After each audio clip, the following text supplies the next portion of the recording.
今仔日要甲大家介绍的俗语是：人无急毋拼，水无急毋流。这句俗语就是讲，人爱防急，才会拍拼，才会争志。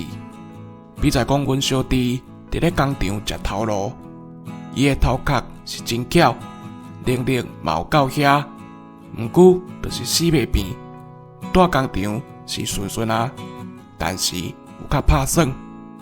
尾仔为着要甲鼓励，我甲讲，你若要家己跳出来做，我会使甲你斗出本。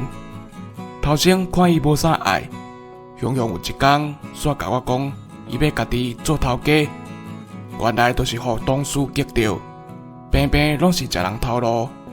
毋过人家己跳出来做了后，厝是一间买过一间，车换过一只搁一只，发展甲遐好。查甫人爱面子，袂堪要防急，怎决定要做头家？